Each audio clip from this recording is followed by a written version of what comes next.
उसमें एक IAS 16 है। I16 में एक सेगमेंट होता है जिसमें हम अपने एसेट को रीवैल्यू करवाते हैं। ये आपके बिल्कुल एक नई चीज होगी, इंशाल्लाह आपको ऑनवर्ड क्लासेस में गाइड करूंगा। रीवैल्यूएशन करवाते हैं। एक दफा एसेट आपने खरीद लिया, आप तो उसको खरीद के कॉस्ट पर ही लेके चलते थे ना, कॉस्ट में से एक्यूमुलेटेड कॉस्ट में से एक्यूमुलेटेड डेप्रिसिएशन वगैरह माइनस करते थे तो उसकी कैरिंग वैल्यू आती थी। तो जब आप एक एसेट का डिस्पोजल करते थे तो उसकी डिस्पोजल प्रोसीड्स जो होती थी या डिस्पोजल जो प्राइस होती थी उसको आप उसकी आई थिंक कॉस्ट के साथ कंपेयर करते थे।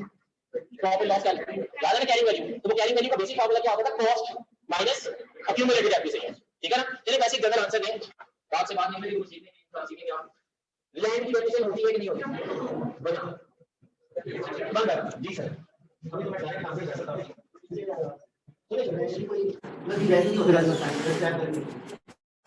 बोलो क्या नहीं होती? Very good. लैंड की यूजफुल लाइफ आप डिटरमाइन नहीं कर सकते होती है। उसकी रीजन बिल्डिंग की एक लाइफ होती है, उसकी वेयर एंड टियर होती है। आपने एक प्लॉट आज से 10 साल पहले परचेज किया, उस प्लॉट की वर्थ आज 10 साल पहले जो आपने प्राइस पे की होगी उतनी ही होगी, एप्रिशिएट करेंगे। से इवन 10 साल पहले आपने उस प्लॉट के ऊपर एक बिल्डिंग की कंस्ट्रक्शन भी करवा ली, लेट्स से, तो कंस्ट्रक्शन करवा के जो बिल्डिंग आपने बनाई 10 साल बाद उस बिल्डिंग की डेप्रिसिएशन तो होती रहेगी, लेकिन जो प्लॉट है वो मेरा ख्याल है उसकी वैल्यू एप्रिशिएट होगी। तो डेप्रिसिएशन ना होने की समझ आ रही है नहीं? अच्छा, दूसरी बात, कुछ एसेट्स ऐसे होते हैं जिनकी डेप्रिसिएशन तो होती है, मतलब उसकी यूजफुल लाइफ आप डिटरमाइन कर सकते हैं, इवन देन उनकी value with the passage of time appreciate करती है। और फॉलो करें बात, छोटी सी एग्जांपल, अराउंड 2000 अगर आप 2 डेकेड्स पीछे चले जाए ना, तो एक कनाल का जो घर था ना, से डीएचए में एक कनाल का घर वो शायद 50-60 लाख रुपए में मिल जाता था। घर का मतलब समझ रहे हैं? घर का मतलब ये नहीं कि उसमें बिल्डिंग ही बनी हुई है, उसके नीचे लैंड भी है, तो लैंड एंड बिल्डिंग है, 50-60 लाख का वो घर मिल जाता था, जिसमें एक ऐसा उसका पार्ट ऐसा था जो डेप्रिशिएबल एसेट था, लाइक उसमें बिल्डिंग थी, लैंड की शायद उसमें भी डेप्रिशिएशन नहीं होती थी। आज वही घर जिस बंदे के पास भी है 20 साल बाद, सिर्फ लैंड ही की वैल्यू ऊपर नहीं गई, साइमल्टेनियसली बिल्डिंग की वैल्यू भी इंक्रीज हो चुकी हो। ओके, करें बात करें। तो लिहाजा हम, याद होगा आपको, फाइनेंशियल रिपोर्टिंग करते हैं, बुक्स ऑफ अकाउंट्स बनाते हैं, ट्रांजैक्शन की रिकॉर्डिंग करते हैं, पी अकाउंट्स बनाते हैं, याद है, फिर ट्रायल बैलेंस तक जाती है बात, और फिर फाइनल अकाउंट्स बनते हैं। ओके, और जो फाइनल अकाउंट्स बनाते हैं हम किन के लिए बनाते हैं? वो वाइड रेंज ऑफ यूजर्स के लिए बनाते हैं, am I right? तो जो वाइड रेंज ऑफ यूजर्स है उनको जो हम इंफॉर्मेशन प्रोवाइड करेंगे वो क्लोज टू रियलिटी होनी चाहिए ना। तो एक 20 साल पहले बिल्डिंग की जो वर्थ है वो आज की वर्थ जो है उसमें फर्क है, अगर आप यूजर को अप टू मार्क आप इंफॉर्मेशन प्रोवाइड करेंगे ना। अब वही मसला, हम एसेट्स को रीवैल्यू करवाते हैं। एक और छोटी सी एग्जांपल जो माशाल्लाह सभी को पता है, रिसेंटली कुछ अर्सा पहले एक मेहरान कार पाकिस्तान में जो बनती थी, वो मेरा ख्याल उसकी प्रोडक्शन स्टॉप हो गई। आज भी वो मेहरान बन रही थी, वही जो आज से 30 साल पहले बन रही थी। ठीक है, 30 साल पहले भी वो एक डेप्रिशिएबल एसेट था, आज भी वो एक डेप्रिशिएबल एसेट है, तो उसकी यूजफुल लाइफ तो है ना। मसला क्या है, आज उसकी मार्केट वैल्यू अगर आप देखें ना, अगर 0 मीटर आ रही थी तो 8-9 लाख थी। यही कार जो थी आज से 2-3 डेकेड्स पहले बनती थी, तब मेरा ख्याल 2-2.5 लाख की थी। तो कुछ ना कुछ तो ऐसा हुआ ना जिसमें टाइम वैल्यू मनी वाला फैक्टर इन्वॉल्व हुआ, जिसमें इन्फ्लेशन का फैक्टर इन्वॉल्व हुआ, जो चीज की कीमत इंक्रीज कर दिया। देखिए सेगमेंट इंशाल्लाह आगे 16 का हम इसमें कवर करेंगे। तो अगर मैं टॉपिक वाइज देखूं, काइंडली क्योंकि दूसरी क्लासेस भी हैं और ऑनलाइन स्टूडेंट्स ने भी हमें ज्वाइन किया हुआ है, तो हम अपनी बात कर रहे हैं सिलेबस की, जो FAR 1 का हमने करना है। ठीक है, पहले मेरी सुनने के साथ साथ फिर नोट करेंगे प्लीज। बड़े माशाल्लाह स्क्रीनशॉट्स लिए थे ना आपने, लेकिन गेट उसी ने किया होगा जिसने समझ लिया होगा। तो बेटा इसमें जो हमारे टॉपिक्स है ना, वो टॉपिक्स में पहला टॉपिक हमारा होगा IAS 16, और IAS 16 में हमने क्या पढ़ना है? Property, plant and equipments. सुना हुआ है ना आपने सारा कुछ इसका, लेकिन अब हम इसमें एक खास सेगमेंट इसका करेंगे इंशाल्लाह IAS 16 के अंदर, जिसका नाम है रीवैल्यूएशन। दोबारा से जब हम वैल्यू कैलकुलेट करते हैं उसी चीज की। ठीक है, आपके पास लैंड हो और बिल्डिंग हो, उस पर आप फैक्ट्री ओपन कर सकते हैं, और कर सकते हो। उस लैंड एंड बिल्डिंग के अंदर आप स्कूल कॉलेज भी ओपन कर सकते हैं, उस लैंड एंड बिल्डिंग में आप ऑफिस भी बना सकते हैं। लेकिन अगर आप ये सब केसेस में, ये जो लैंड एंड बिल्डिंग है ये किस स्टैंडर्ड के अंदर आ रही है? IAS 16 के अंदर आ रही है, am I right? अगर ये लैंड एंड बिल्डिंग IAS 16 के अंदर आ रही है तो उसके मुताबिक हम थोड़ा बहुत जानते हैं। लेकिन अगर कोई लैंड एंड बिल्डिंग हम रेंट आउट कर दें, रेंट आउट करना समझते हैं, हम किसी टेनेंट को किराए पर दे देते हैं, या हम लैंड एंड बिल्डिंग इस इंटेंशन से परचेज करते हैं कि with the passage of time उसकी वैल्यू एप्रिशिएट होगी, तो दो टारगेट्स हैं हमारे, दोनों में से ईदर वन भी हो तब भी इनफ है, दोनों भी हो तो डेफिनेटली फिर एक होना काफी है, तो दोनों की तो ऑब्वियसली बात होगी। जब आपको लैंड एंड बिल्डिंग किस नियत से लेते हैं? लेट आउट करेंगे, रेंट आउट करेंगे, टेनेंट्स को देंगे, या फिर क्या करेंगे? उसको होल्ड करके रखेंगे जिसकी value with the passage of time appreciate होगी, और फिर करें तो वो लैंड एंड बिल्डिंग पर IAS 16 अप्लाई नहीं होगा। एक मैं वर्ड यूज कर रहा हूं, पहले मैं आपके सामने लिख भी देता ताकि दूसरे जो क्लास में स्टूडेंट्स उन्हें भी आइडिया हो। एक वर्ड हम यूज करते हैं स्कोप। स्कोप का आइडिया है, ये रूम नंबर 101 है ना, इस रूम का एक स्कोप है, एक बाउंड्रीज बनी हुई है इसकी, ऐसा ही है ना। इसमें वो स्टूडेंट्स नहीं है जो लाइव क्लास दूसरे 102 में बैठ के ले रहे हैं, वो इसके अंदर वो नहीं है, इस स्कोप के अंदर आप लोग बैठे हैं, ठीक है ना। और मैं किस रूम के स्कोप के अंदर रूम टीचर अपनी बात करूं तो फिजिकल मेरी प्रेजेंस कहां है? 101 में। तो स्कोप समझ रहे हैं, जो रेंज या बाउंड्रीज, और अब हर स्टैंडर्ड का भी एक स्कोप होता है, हर स्टैंडर्ड का भी एक स्कोप होता है। जिस तरह आप ये कह सकते हैं इंट्रोडक्शन टू अकाउंटिंग के सिलेबस का भी एक स्कोप था, उस स्कोप के अंदर क्या कंसोलिडेशन थी, तो टॉपिक का नाम लिया मैंने वैसे, कंसोलिडेशन एक टॉपिक है जो रिपोर्टिंग 2 के सिलेबस के स्कोप के अंदर आता है, वो उसके स्कोप के अंदर था। मेरा खाली समझ आ रहा है स्कोप का मीनिंग क्या है। तो जब हम किसी अकाउंटिंग ट्रीटमेंट की बात करेंगे ना, तो वो एक स्टैंडर्ड के स्कोप के अंदर अगर आएगा ना, तो वो फिर स्टैंडर्ड अप्लाई होगा। स्कैन्स की ये लैंड एंड बिल्डिंग जिसमें आप बैठ के ये क्लासेस अटेंड कर रहे हैं, मुझे ये बताएं कि ये land and building scans rent out करने के लिए रखी हुई है, वैल्यू एप्रिसिएशन हो इसलिए रखी हुई है। तो ये जो लैंड एंड बिल्डिंग है ना, अल्लाह के बंदो, इस पर स्टैंडर्ड कौन सा अप्लाई होगा? आईएस 16। क्लियर होगी बात? प्रॉपर्टी प्लान एंड इक्विपमेंट, वजह इस बिल्डिंग का कुछ पोर्शन एडमिनिस्ट्रेटिव पर्पस के लिए यूज हो रहा है, अगर आपको याद हो। Tangible assets held for use for more than 1 year, यार ये पॉइंट्स लिखते थे हम। और जो यूज होता था वो एडमिनिस्ट्रेटिव पर्पस के लिए भी होता था, प्रोडक्शन पर्पस के लिए भी होता था, यहाँ पे प्लांट एंड मशीनरी लगा के किसी चीज की प्रोडक्शन करना शुरू कर दें। फिर और यूज हमने क्या किया था, किसी को याद हो? सर्विसेज रेंडर करने के लिए भी यूज होता है। और बोलो सारी साइलेंस का आपने रखा हुआ होगा तो जी जनाब। और रेंटल टू अदर्स एक वर्ड यूज किया था हमने, रेंटल टू अदर्स। एक कसम खा ले आज, लैंड एंड बिल्डिंग के अलावा, लैंड एंड बिल्डिंग के अलावा जो भी एसेट होगा, अगर वो रेंटल टू अदर है और बाकी क्राइटेरिया वो मीट कर रहा है, तो वो आगे 16 के अंदर है। तो छोटी छोटी बातें सब सुना दो। एक जनरेटर मैंने रखा हुआ है जिसको मैं रेंट आउट करता हूं, मेरा रेंट कार का बिजनेस है, मैं कार्स रेंट आउट करता हूं। तो कार्स मेरे लिए कौन सा एसेट है? आईए 16 के अंदर वाला एसेट है। कार का मकसद क्या, मैंने खुद यूज करनी है? नो, मैंने रेंट आउट करनी है। बोला करने बात, तो कार लैंड है, कार बिल्डिंग है, तो लैंड एंड बिल्डिंग के अलावा आ गया ना कार, तो इस पर स्टैंडर्ड कौन सा अप्लाई होगा? आईए 16 अप्लाई होगा। होप ये समझ आ रही होगी बात। क्लियर? बिल्कुल इसी तरीके से अगर आपके पास लैंड एंड बिल्डिंग है जिसको आपने रेंट आउट करना है, वो बेशक टेंजिबल भी है, एसेट भी है, हेल्ड फॉर यूज भी है, मतलब रेंटल पर्पस के लिए और मोर देन 1 ईयर के लिए यूज करेंगे, लेकिन वो स्कोप से आउट है। किसके स्कोप से आउट है? आईएस 16 के स्कोप से आउट है। वो किसके स्कोप के अंदर आने वाली चीज बन जाएगी? उस स्टैंडर्ड का नाम है आईएस 40। आईएस 40 और आईएस 40 में जो स्टैंडर्ड है उसका नाम क्या है? ये दूसरा टॉपिक होगा जी इंशाल्लाह हमारा, आईएस 40। इसे हम कहते हैं इन्वेस्टमेंट प्रॉपर्टी। इन्वेस्टमेंट प्रॉपर्टी में क्या चीज आएगी? आईएस 40 के स्कोप के अंदर क्या चीज आएगी? कोई लैंड या बिल्डिंग, बस लैंड एंड बिल्डिंग के अलावा नहीं, जो held for rental to others हो या हेल्ड फॉर कैपिटल एप्रिसिएशन या वैल्यू एप्रिसिएशन हो, वो किसके अंदर आएगी? अच्छा मुझे ये बताएं, मैं बीइंग इंडिविजुअल एक प्लॉट परचेज कर लूं, मेरा कोई प्लान नहीं है वहां पे कोई बिजनेस करने का, ना कोई प्लान है वहां घर बनाने का, व्हाटएवर, वो प्लॉट अगर मैं अपनी जात के लिए बात करूं ना, तो किसी ना किसी स्टैंडर्ड के अंदर तो आएगा ना। बताएं 16 प्रेफर करेंगे या 40? 16 की फेवर में कोई हो, कोई 16 की फेवर में हो, 40 क्यों अप्लाई होगा जी बेटा? आंसर दे। 40 क्यों अप्लाई होगा? उसकी वैल्यू एप्रिशिएट करेगी। दो कंडीशन में से कोई ईदर वन कंडीशन मीट हो तो वो एसेट आईएस 16 के स्कोप से निकल जाएगा और किसके स्कोप के अंदर आ जाएगा? डन होगी बात करें। अच्छा मैं एक कार परचेज कर लेता हूं और मेरी कोई इंटेंशन नहीं है उसको रेंट आउट करना है, बट दिस एंड दैट वगैरह की, बताएं कौन सा स्टैंडर्ड अप्लाई होगा? आईएस 16 अप्लाई होगा। उसकी रीजन, कार मेरा ख्याल है लैंड एंड बिल्डिंग टाइप की चीज नहीं है। और फॉलो करें बात के नहीं। अच्छा इस वक्त मेरे पास ऐसा कोई असर नहीं है, हम पर मार्कर होते थे क्लास में, पहले व्हाइट बोर्ड के लिए एग्जांपल देता था। ये एसेट है, लेट्स सपोज कि ये पेन जो है एक आईएस 16 का नाम वाला एसेट, लेट्स से फॉलो करें बात। अब ये मेरे हाथ से स्लिप होता है, डैमेज हो जाता है, और मसला आया ना। अब मुझे बताइए कि डैमेज होता है तो अब इसकी क्या वर्थ वो रही जो पहले थी? और बोल करने बात करें, रोड पर आप कार चला रहे हो, बनाना खासा एक्सीडेंट हो जाता है, कार की वर्थ वो रहेगी जो पहले थी, उसकी परफॉर्मेंस वो रहेगी जो पहले थी, ठीक है ना? एक्सेप्शंस आर ऑलवेज देयर, कुछ भी नहीं सब कुछ आप देख लो, ठीक है ना? एक टर्म मैं यूज कर रहा हूं इंपेयरमेंट। क्या चीज? Impairment of an asset. किसी एसेट की इंपेयरमेंट होती है। इंपेयरमेंट के मल्टीपल रीजंस हैं, मतलब एक एसेट की इंपेयरमेंट कब होती है, इसके बड़े फैक्टर होते हैं। फॉर मैंने छोटी सी एग्जांपल दिया आपको कि एक एसेट मेरे से स्लिप हुआ, डैमेज हो गया, कार एक्सीडेंट हो गया, मशीन चलते चलते जो है ना वो खराब हो गई, तो कोई ना कोई सिम्टम नजर आते हैं यार इस एसेट की वैल्यू पहले वाली वैल्यू से क्या है, कम हो रही है। ना होगी बात। इसके लिए क्या वर्ड यूज करेंगे हम? Impairment of an asset. Impairment of an asset ये स्टैंडर्ड का नाम है। इसका नाम है स्टैंडर्ड का नाम है, और इस स्टैंडर्ड का कोड क्या है? वो है आईएस 36। कौन सा स्टैंडर्ड? जब कोई नॉन करंट एसेट्स होंगे ना, नॉन करंट एसेट, अगर उनकी वैल्यू में कोई कमी आती है, डेप्रिसिएशन से कैरी करती है, ऐसे की कैरी वैल्यू में कमी आती है, तो कैरी वैल्यू कम ही कर देंगे यार। हर साल डेप्रिसिएशन करते हैं, 1000 का एसेट यूजफुल है 10 इयर्स रखते थे, तो पहले डेप्रिसिएशन उसकी 100 आती, तो पहले साल के अंदर कैरी वैल्यू होती थी 900, दूसरे साल एंड ग्रेजुअली वो 700 600 500 कम होती थी ना। ये डेप्रिसिएशन है, और ये डेप्रिसिएशन किस स्टैंडर्ड का स्कोप का हिस्सा है?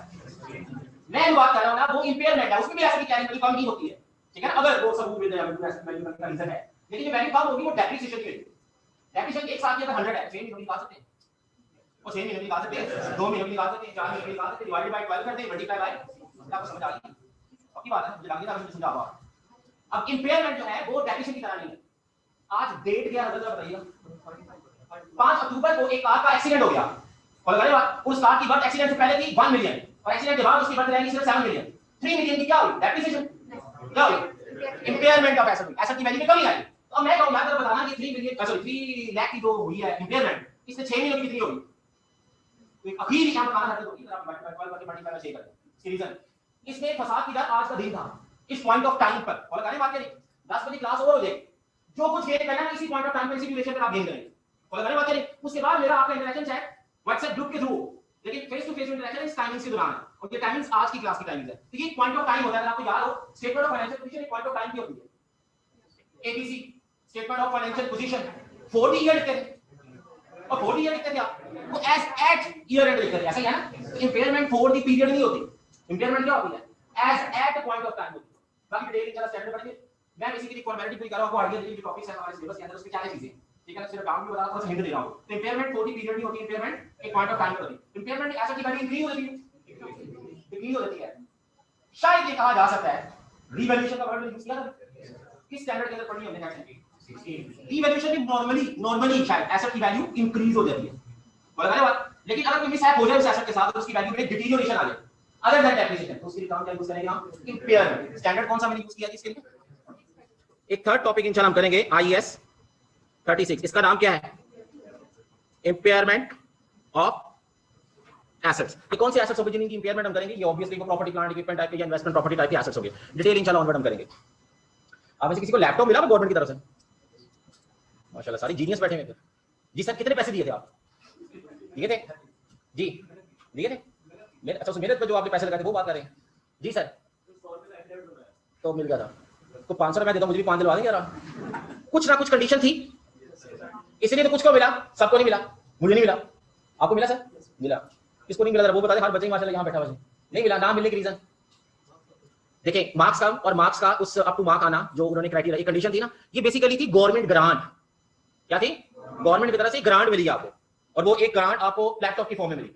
आपको याद होगा एसेट के ऊपर आपकी ओनरशिप होना मैटर नहीं करती। जब मुझे लगता है कोई 0 मिनट जिनके माइंड में उनके सामने करो, जिन्होंने इंट्रो कभी पढ़ी नहीं, ठीक है, कोई गुजारिश बैठा आपकी क्लास में कह रहा है बड़ा पढ़ दीजिए, इस तरह वैसे ही लगता है सारे यार। एसेट की डेफिनेशन किसी को नहीं याद, बोल भाई, खाली गुस्सा नहीं करना, जवाब भी देना। हां जल्दी बोल।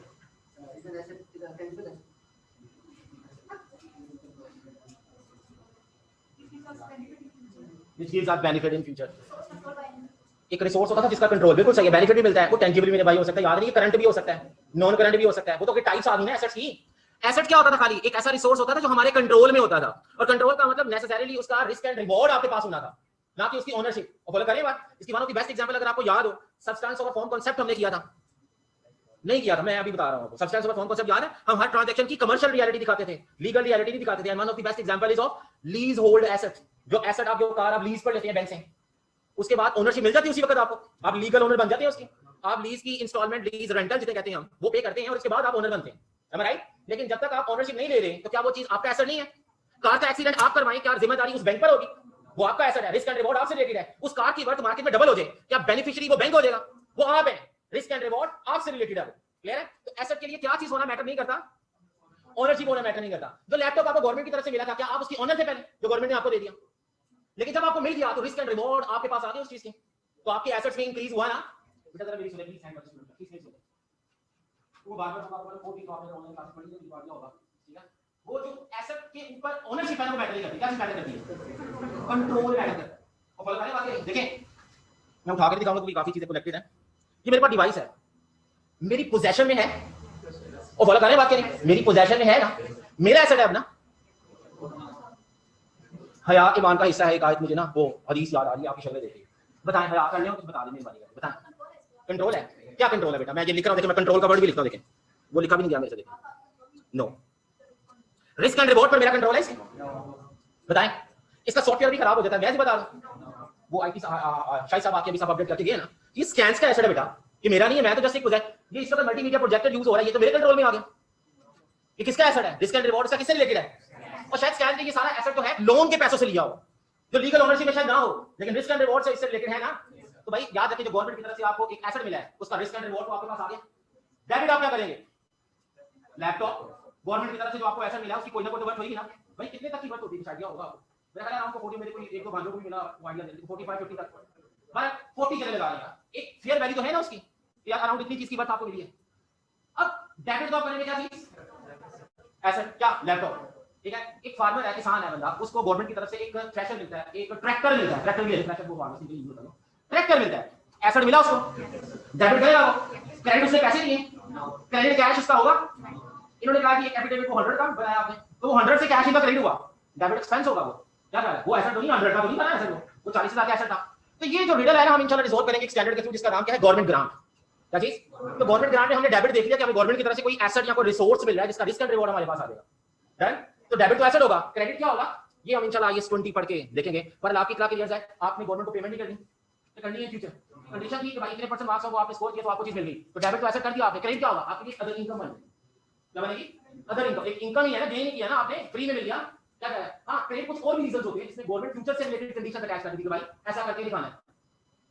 लाइक किसान को एक ट्रैक्टर मिलता है और कंडीशन क्या होती है भाई, अगले 2 सालों के अंदर जो प्रोडक्शन लेवल है उससे लीड का प्रोडक्शन लेवल वो डबल करके दिखाना है, नहीं तो ट्रैक्टर वापस ले लेंगे। तो 40 टाइम नहीं तो ट्रैक्टर डेबिट होगा, और अगर फ्यूचर में कंडीशन मीट हो गई तो वो ट्रैक्टर आप भाई, और अगर ना कंडीशन मीट हुई तो मेरा ट्रैक्टर आपको रिटर्न करना पड़ेगा। तो वो सारी दो डिटेल लेक्चर आगे हम 20 के अंदर करेंगे। और ये थर्ड हमारा टॉपिक के बाद फोर्थ टॉपिक होगा जिसका नाम है IAS 20 गवर्नमेंट ग्रांट। क्लियर है? अच्छा, और सर्विसेज हम रेंडर करते हैं, गुड्स भी हम सेल कर सकते हैं अगर हम बिजनेस कर रहे हैं। और फॉलो करें बात, स्कैन्स आपको गुड्स सेल कर रहा है, बताएं वो प्रोडक्ट हम सेल कर रहे हैं आपको, हम तो सर्विसेज रेंडर कर रहे हैं। मैं आपको सर्विसेज रेंडर नहीं कर रहा, मैं स्कैन्स का एम्प्लॉय बनके स्कैन्स की बिहाफ पर यहां काम कर रहा हूं। और फॉलो करें बात करी, और स्कैन्स फैकल्टी के थ्रू आपको सर्विसेज प्रोवाइड कर रहा है। Am I right? आप लोग फी पे करते हैं, ऐसे ही ना, किसी मदरसे तो नहीं आए ना आप, फी पे करते हैं ना, तो फी स्कैन्स के लिए कैश डेबिट होगा, कैश डेबिट होगा, क्रेडिट का करेंगे। सर्विसेज को ना खुदा का खौफ करें, ना सर्विसेज क्रेडिट होती है, ना गुड्स क्रेडिट होती है, ना इन्वेंटरी क्रेडिट होती है। फॉलो करें बात, जब हमें सेल करते थे ना हम चीज की, तो कैश डेबिट करके रेवेन्यू या सेल्स को क्रेडिट करते थे। अगर आपको थोड़ी सी चीज याद होगी बेटा, इसकी भी एक प्रॉपर बैकग्राउंड हमने समझनी है, ठीक है। इस पर स्टैंडर्ड हम इंशाल्लाह जरूर पढ़ेंगे। IFRS 15 आपके एग्जामिनर का एक फेवरेट स्टैंडर्ड जो देता ही देता है वो आपको हमेशा।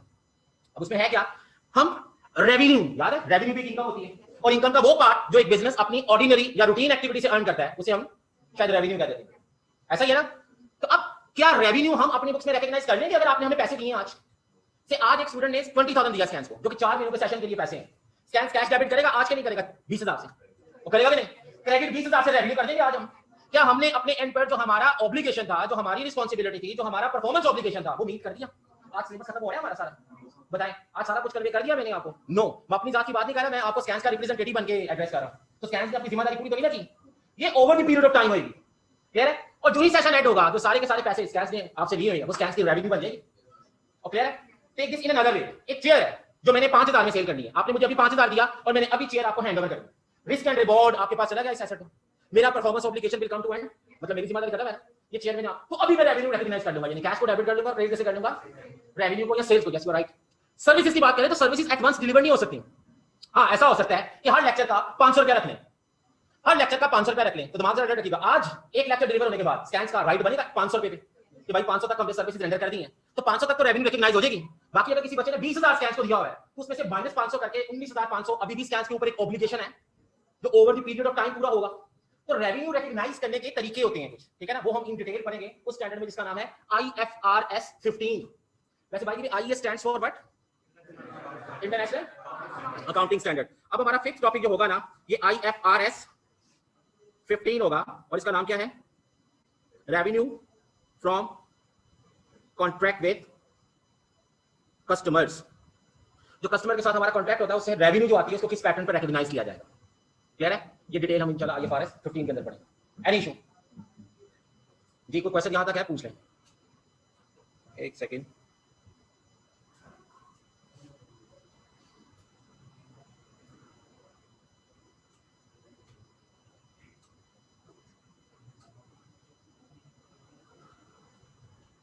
अच्छा, वो बेचारे जिन्होंने ऑनलाइन ज्वाइन किया उनके लिए चैट बॉक्स में ओपन नहीं किया होगा। अच्छा मुझे ये बताएं, वो भी मेरा ख्याल है आपकी तरह ही हरकतें कर रहे, सोए हुए सारे। अच्छा जी, जो 5 टॉपिक्स आगे समझ आए कुछ कि हमने करना क्या है इसमें, इंशाल्लाह डिटेल तो हम पढ़ेंगे, लेकिन टॉपिक्स वाइज आपके सामने चीज आ रही है। अच्छा, फिर एक मतलब मैं अगर फार्मूला लिखता हूं, let's say opening inventory plus dash minus closing inventory is equal to cost of sale plus purchase आ जाएंगे, और नेट परचेज यानी purchase minus purchase return carriage inward बोला करें बात। अब ये देखिए सब माशाल्लाह अपने अपने बैंक से बोल रहे हैं, उन्होंने आइडिया है। तो यहाँ पर अगर लिख दो opening inventory plus property plant equipment, तो मेरा ख्याल है सैल्यूट बनते हैं ना, फिर कोई लॉजिक बनता है इसका, इस फार्मूले में आए। तो इस चीज को मैं कह सकता हूँ कि इनकम्प्लीट एक फार्मूला है जिसे आपने कंप्लीट करना है। और फॉलो करें बात क्या नहीं, लेट्स से एक अकाउंट में बना रहा हूं डेटर्स का ब्रोड डाउन बैलेंस आता है, तो याद हो आपको क्या जा रहा है, डेटर्स अकाउंट का कैरी डाउन बैलेंस इधर आता है। अगर brought down balance let's say 1000 हो, carry down balance let's say 15000 हो, डेटर जब पैसा हमें देता है हम उसको लिख सकते हैं कैश यहाँ, क्या ख्याल है? अब लेट्स से ये 5000 है, राइट? तो यहाँ पर एक मिसिंग चीज अगर मैं क्वेश्चन मार्क लगा दूं तो क्या चांसेस है? सेल्स आ सकती है, and yes he is right, credit sales. यार आपको बैलेंस नजर आ रहा है ना इसका कि नहीं? वो कैरी डाउन बैलेंस नहीं होगा, रिमेंबर कैरी डाउन तो मैंने ऑलरेडी लिख दिया। तो यहाँ पे बैलेंस क्या निकलेगा? 15 एंड 5 को मिलाएं तो मेरा ख्याल है ये तो 20000 आएगा टोटल, और यही 20000 इधर भी आएगा, और इसमें से 1 माइनस कर दे, 1000 बेटा 10,000 माइनस करके ये 19000 को हम क्या कर सकते हैं? ये क्रेडिट सेल्स हैं। वैसे बात कर रहा हूं, अगर इन क्रेडिट सेल्स में जो कि हमने निकाली है 19000, इसमें अगर हम कैश सेल्स ऐड कर दें तो मेरा ख्याल है ये हमारी वो टोटल सेल्स आ जाएंगी जो स्टेटमेंट ऑफ कॉम्प्रिहेंसिव इनकम में हम लिखते थे। बोला करें बात नहीं? तो कुछ इनकम्प्लीट इंफॉर्मेशन हमें दी जाएगी जिसकी बेस पर हमने कंप्लीट टच देना उसको। बड़ा इंटरेस्टिंग टॉपिक है और एग्जामिनर का एक फेवरेट एरिया है, इस दफा भी उन्होंने रिपोर्टिंग 1 में दिया ये चीज। बहरहाल इसके लिए जो हम टॉपिक करेंगे वो टॉपिक नंबर होगा 6, ठीक है ना? और इसका नाम क्या, ये स्टैंडर्ड नहीं है, ये जनरल बस कुछ नॉलेज के साथ आपने हैंडल करना होगा। Preparation of financial statements from incomplete records, record कहते हैं इसे आप। जो इनकम्प्लीट रिकॉर्ड्स होंगे उनकी फुटिंग्स पर हम प्रिपेयर करेंगे फाइनेंशियल स्टेटमेंट्स। डन? 2 ट्रेडर्स मेरे दिखाएं, एक कॉस्ट ऑफ सेल के अंदर फॉर्मूले में छोटी मोटी चीज, फिर हाँ मार्जिन और मार्कअप आइडिया है। मैं एक और एग्जांपल चला देता हूं आपको। सेल्स अगर गिवन है 1 मिलियन और मार्जिन गिवन है 20%, तो क्या आप कॉस्ट ऑफ सेल फाइंड कर सकते हैं? तो यस और no? Sales equal cost of sale plus GP formula याद होगा, अगर आप उसमें सेल्स पुट कर दें, मार्जिन वाले तरीके से मार्जिन लगाएं एक को एक्स लेके, तो आंसर निकल आएगा। तो ये इनकम्प्लीट इंफॉर्मेशन है जिसके थ्रू आप कंप्लीट टच देंगे उसको, ठीक है? तो ये टॉपिक हम इंशाल्लाह करेंगे अपना topic number 6, preparation of financial statement with the help of incomplete records. ED foundation सुना भाई? मकसद प्रॉफिट अर्निंग है वहां का, बताएं? तो हर ऑर्गेनाइजेशन का काम ये नहीं होता कि वो प्रॉफिट अर्न करे, बोला करे बात? अदर देन प्रॉफिट अर्निंग भी कुछ टारगेट्स होते हैं, जिस तरह सोशल वेलफेयर है, मेडिकल फैसिलिटीज प्रोवाइड करना है, एजुकेशन फैसिलिटीज प्रोवाइड करना है, बोला करे बात के नहीं? अब कुछ ऐसी ऑर्गेनाइजेशन जो प्रॉफिट अर्निंग के लिए नहीं बनी, क्या वहां पर इनकम एंड एक्सपेंसेस इनकम नहीं होते? और बोले क्या ईडी फाउंडेशन वालों को डोनेशंस नहीं जाते? बताएं, क्या उनको इलेक्ट्रिसिटी का बिल नहीं आता? क्या उन्होंने वर्कर्स नहीं रखे जो काम करते हैं, उनको वो सैलरीज नहीं पे करते? क्या ख्याल है? इलेक्ट्रिसिटी एक्सपेंस इनकम होते हैं, रिपेयर मेंटेनेंस होती है, उनके पास भी नॉन करंट एसेट्स होते हैं, और बोला करे बात के नहीं? तो ये नॉन प्रॉफिट ऑर्गेनाइजेशंस होती हैं। क्या चीज?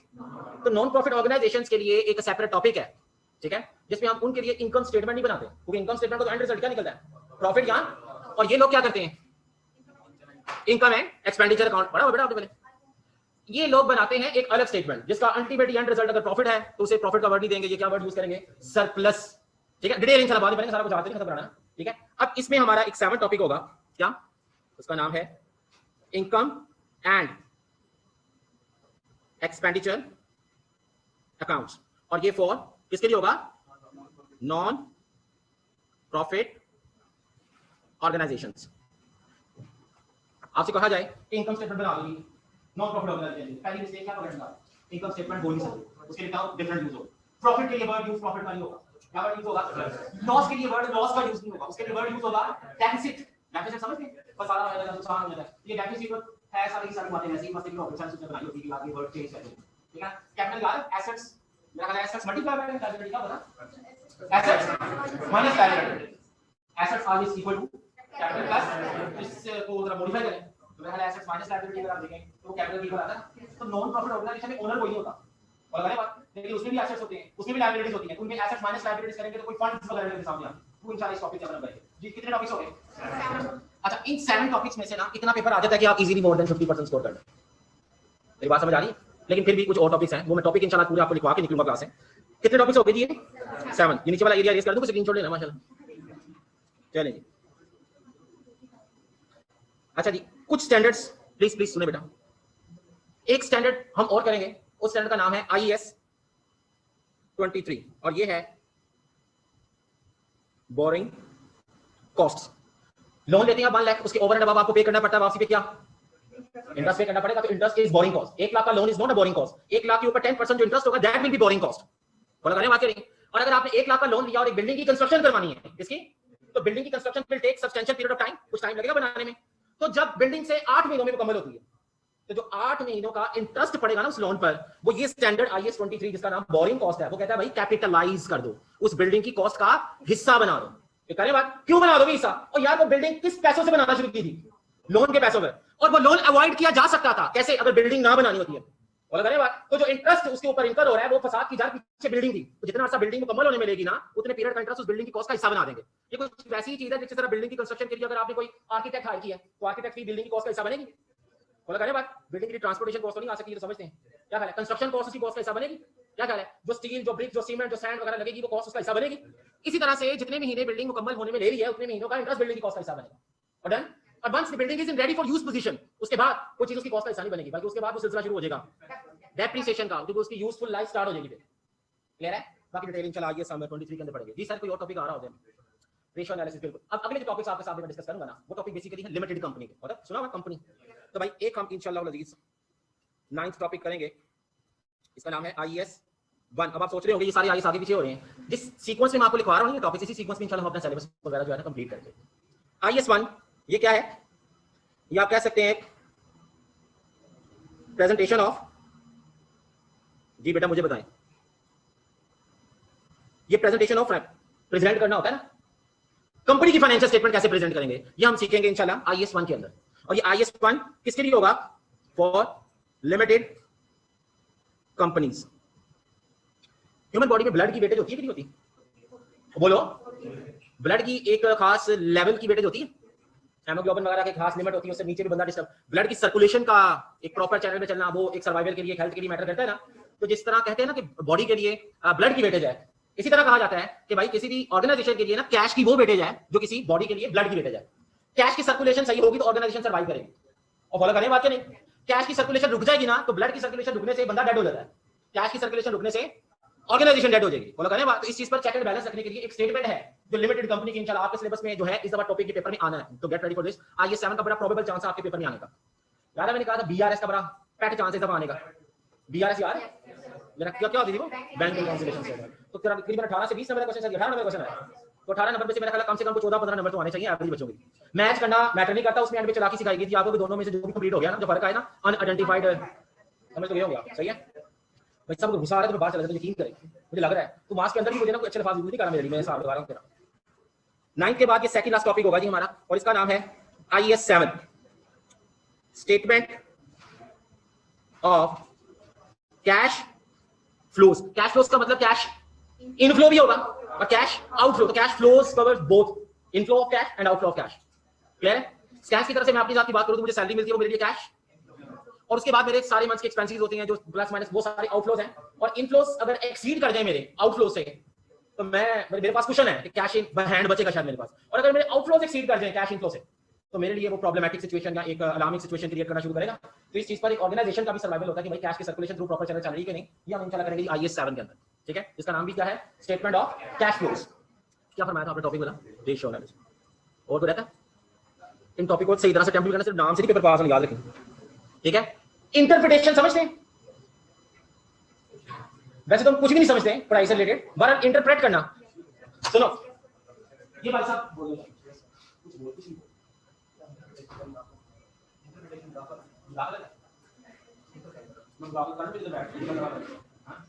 यार ये वाले कुछ बोलते हैं और ये वाले उनको सुनते हैं। सही है ना? जो वो बोलते हैं उनकी तकलीफ समझ नहीं पड़ती, ठीक है? और ये इनको कहते हैं जैसे मैं उनको इनका समझ नहीं आता। मैं एक बंदा बोल बोलता हूं कि बेशक दोनों की ना समझ आने के बावजूद कहता हूं समझाने की कोशिश करता हूं, इसलिए मैं सुन के इसको समझा देता हूं, इसकी सुन के मैं इसको समझा देता हूं। तो मेरा स्टेटस है basically I am in the tracker between A and B। और लगाने बात है असल में आपके पास पीटी के अंदर लगा दे पाकिस्तान के राजमा बहुत अच्छे हो गए, तो कोई डायमेंशन आ रहा है चाइनीज बैठे हैं तो वो अपनी जुबान में बोल रहे हैं ना, तो हमारे को लोकल लिसनर वैसे अभी यस क्या हुआ कि इसमें हर जुबान समझ आती है, जी ऐसा समझ आ रही है। तो बेसिकली वो सिर्फ बॉडी लैंग्वेज की बाकी अंडरस्टैंडिंग होती है क्योंकि उस दौरान इंटरप्रेटर बैठे होते हैं, डेरिवेशन वाले के लिए भी आया होता है वो ट्रांसलेट करता है हर मतलब खास उर्दू भी चीजों को चाइनीज में, और वो जब हमारा होता है वो चाइनीज को उर्दू में ट्रांसलेट करके ये समझ समझाने के लिए, अंडरस्टैंडिंग के लिए। तो फाइनेंशियल स्टेटमेंट आपको बनी बनाई दी जाएंगे, इनकम स्टेटमेंट की गिवन होगी, बैलेंस शीट की गिवन होगी, शायद कैश फ्लो की गिवन होगी, शायद कंपनी ए की गिवन होगी और कंपनी बी की भी गिवन होगी, और आपको माशाल्लाह जीनियस अकाउंटेंट समझा जाएगा और आपसे कहा जाएगा थोड़ा सा इंटरप्रेट करो, समझाओ एग्जामिनर को तो कंपनी ए के अंदर क्या-क्या प्रोस हैं जो कंपनी बी के कॉन्स बन गए। याद रखो आज इसमें वैसे आप फोकस रखिएगा क्योंकि ये सभी टीचर के लिए चैलेंज है क्या टाइमिंग की चीजों को देखिए, पर इंटरप्रिटेशन आपने एक्सप्लेन करनी होती है चीज। ठीक है? जिस तरह अभी इन्होंने इंटरप्रेट की एक बात समझाई मुझे तो मैं आ गया ना दोबारा आपसे, क्या ख्याल है? तो अब एक कंपनी की रेवेन्यू बड़ी ज्यादा है, दूसरी कंपनी की रेवेन्यू बहुत कम है, और कुछ ना कुछ तो फैक्टर्स होंगे ना, क्या ख्याल है? एक छोटी सी एग्जांपल क्या हो सकता है कि कंपनी ज्यादा रेवेन्यू अर्न कर रही है, शायद वो अपनी चीज की प्राइस नॉर्मल रख के ज्यादा बेच रही है, दूसरी प्राइस बड़ी हाई रख रही है, कस्टमर की परचेज पावर नहीं है। फॉलो करेगा? तो सर्वाइवल के लिए मेरा ख्याल है revenue does matter. Statement of comprehensive income पहले बनती है, स्टेटमेंट ऑफ फाइनेंशियल पोजीशन। और स्टेटमेंट ऑफ कॉम्प्रिहेंसिव इनकम में अल्टीमेट आंसर तो प्रॉफिट एंड लॉस आता है, उसका स्टार्टिंग पॉइंट देखिए रेवेन्यू। रेवेन्यू इतनी होगी ना तो कम होते होते एक्सपेंसेस नीचे, नेट प्रॉफिट बढ़ जाएगा, और रेवेन्यू ही इतनी हो नीचे एक्सपेंसेस ज्यादा हो तो वो नेट लॉस की तरफ बढ़ जाती है। फॉलो करने बात करें तो कुछ फैक्ट्स एंड फिगर्स होते हैं, मतलब एक कंपनी प्रॉफिट अर्न कर रही है बहुत ज्यादा, दूसरी कंपनी लॉस सफर कर रही है बहुत ज्यादा, आपसे कहा जाए रीजन बताओ दोनों का, तो शायद उसमें एक रीजन ये भी हो सकता है कि जो कंपनी बहुत अच्छा प्रॉफिट अर्न कर रही है वो जिस बिल्डिंग में अपना बिजनेस रन कर रही है वो ओन कर रही है उस बिल्डिंग को। फॉलो करें बात? और उसके लिए कोई रेंट एक्सपेंस नामी चीज है ही नहीं उसकी बुक्स में, वेयर दूसरी कंपनी जो है वो एक रेंटल बिल्डिंग में काम चला रही है। और फॉलो करें बात करें, और जिस बंदे ने इस बिजनेस को वो बिल्डिंग रेंट आउट की होगी वो बंदा अपनी बुक्स में उस लैंड एंड बिल्डिंग को किस स्टैंडर्ड के अंदर लेके चल रहा होगा? बताएं बताएं। मैं अपना बिजनेस एक ऐसी बिल्डिंग में चला रहा हूं जिसमें रेंट मुझे पे करना पड़ता है, क्या मैं उसको अपनी जात के लिए इन्वेस्टमेंट प्रॉपर्टी कहूंगा? बताओ। नो, जिसने वो बिल्डिंग मुझे दी हुई है उसने रेंटल पर्पस के लिए अगर रखी हुई है ना वो, या कैपिटल एप्रिसिएशन के लिए रखी हुई है, तो वो उस बिल्डिंग को क्या नाम देगा? प्रॉपर्टी प्लांट इक्विपमेंट, आईएस 40 रखेगा। और मेरे लिए रेंट क्या है यार? मुझे ये बताएं, मैं आपकी दुकान 5 किलो की किराए पे लेता हूं, तो दुकान मेरा शॉप को डेबिट कर दूंगा, हर महीने का रेंट मेरे लिए एक्सपेंस है, और वो रेंट एज एक्सपेंस किया मैं चार्ज करता रहूंगा। am I right? अब इसी के लिए एक हम लास्ट टॉपिक इंशाल्लाह करेंगे, और ये टॉपिक हमारा क्या है? Interpretation of financial statements. Basically जिस टूल के थ्रू हम ये इंटरप्रिटेशन करेंगे ना, उस टूल का नाम क्या है? Ratio analysis. रेशो एनालिसिस में छोटी सी एग्जांपल देता हूं। मिस्टर इधर ही होगा, मुझे सही रहेगा, मिस्टर आसिफ का टेस्ट हुआ तो उसने क्लास में 60% मार्क्स स्कोर किए। और सुन रहे हो, ये आपकी बात खत्म हुई बात है। मिस्टर आसिफ का टेस्ट हुआ क्लास टेस्ट में, इस बच्चे ने कितने मार्क्स स्कोर किए?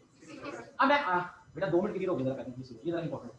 अब आसिफ साहब ने 60% मार्क्स स्कोर किए, मैं चेक करना चाहता हूं कि आसिफ एवरेज स्टूडेंट है, अबव एवरेज है या बिलो एवरेज है? मुझे नहीं पता ना, एक बार उसकी रेशो वाली साहब है क्या है। तो इसके लिए मैं क्या करूंगा, बाकी मिस्टर आसिफ के क्लास फेलोज जो है ना उनके मार्क्स देके आइडिया हो सकता है, एनालिसिस कर सकता हूं मैं रेशो, ए के कितने मार्क्स है, बी के मार्क्स है, सी के, या इस तरह से भी हो सकता है कि आसिफ को निकालें, बाकी जितने भी बच्चे क्लास में हैं इन सबके मार्क्स टोटल कर लें and divided by number of students. क्या ख्याल है? तो एवरेज मार्क्स आ जाएंगे क्लास के। अब क्लास के एवरेज मार्क्स आते हैं लेट्स से 85%, तो आसिफ साहब बिलो एवरेज। समझ आइए, इंटरप्रिटेशन मिल गई ना यार, ये मसला है। और अगर क्लास के मार्क्स आते हैं 40% तो अब हवा है, और क्लास के मार्क्स भी अराउंड को 60% ही आते हैं, तो ऑन एवरेज ही इक्वल है। मतलब क्या बात है? तो अगर आप अपना एनालिसिस करें कि यार मैं किस स्टेटस के अंदर फॉल करता हूं, तो मेरे इमीडिएट जो कंपेटिटर्स हैं, मेरे को एवल्स हैं, क्या है, या तो मैं उनके इक्वल हूं या मैं उनसे आगे हूं तो फिर मैं ठीक हूं, और लेकिन अगर उनसे पीछे हूं तो कुछ ना कुछ फ्लॉज है ना मेरे अंदर जो कि मैं सर्वाइव नहीं कर पा रहा, उस तरह जिस तरह से मेरी तरह के लोग कर गए। इसी तरह एक बिजनेस ऑर्गेनाइजेशन का भी सर्वाइवल होता है। इतना पैसा लगा रहे हैं यार, मैं भी 1 मिलियन लगाता हूं, आप भी 1 मिलियन लगाते हैं, आप सालाना 20% करते हैं, मैं सालाना 5% करता हूं, और यार कुछ तो डेफिशिएंसीज है ना मेरे अंदर जिसको मैं ओवरकम करूं तो मैं भी आपकी तरह सर्वाइव कर सकता हूं। तो ये वाला जो सेगमेंट है ना कि हम रेशियो एनालिसिस के थ्रू इंटरप्रिटेशन के टॉपिक के अंदर इंशाल्लाह करेंगे। क्लियर है? यहां तक क्वेश्चन है तो पूछ सकते हैं। बाकी एंड पे मैं आपको बता देता हूं, 1-2 मिनट बस और, जितने भी आपके मतलब वो पेपर्स है ना, रिपोर्टिंग का हो गया या फाइनेंशियल अकाउंटिंग हो, इनमें मार्क्स की और पेपर सेगमेंट जो है ना, या पेपर जो आप कह सकते हैं उसका पैटर्न है वो सेम ही है। सेक्शन ए था पेपर में, सेक्शन बी भी था, लॉन्ग फॉर्म क्वेश्चन किसमें थे? कोई भी क्वेश्चन 20 नंबर से ज्यादा नहीं आया होगा लॉन्ग फॉर्म, एम आई राइट? और कोई भी शॉर्ट फॉर्म क्वेश्चन जो में नजर आया होगा वो 1 नंबर से कम नहीं होगा। एमसीक्यू कई 1-1 नंबर के देखे थे कि नहीं? क्या ख्याल है? और सेक्शन ए में को 4 क्वेश्चन होंगे आपके, सेक्शन बी में भी 4 क्वेश्चन होंगे, फॉलो करने बाद तो 25% टू 35% सेक्शन ए होगा। क्लियर है? और सेक्शन बी जो है वो फिर बाकी 65 टू 75% होगा। पैटर्न वही है। अब वो उसकी मर्जी है कि इन टॉपिक्स के अंदर से वो किन किन टॉपिक्स का कॉम्बिनेशन बना के आपको चेक करता है। ठीक है ना? तो wish you all the best for introduction to accounting and for this paper as well इंशाल्लाह। ये सारी चीजें आप अगर कर लेंगे ना तो इतना पेपर अल्लाह की कोशिश जरूर हो जाएगा कि आपको वो नंबर ना बताए, और ये रिपोर्टिंग वाली इंशाल्लाह आपको फील होगा, इंट्रो से थोड़ा सा सुकून रहेगा। ठीक है ना? उसी तरह से जिस तरह से जब टॉपिक समझ आ जाता है ना कि मैंने पता चल जाता है कैसे करना है आपको, तो ये ज्यादा मुश्किल नहीं है। ठीक है? आपकी तरफ से क्वेश्चन जस्ट कीजिए, कोई सजेशन, कोई रिकमेंडेशंस?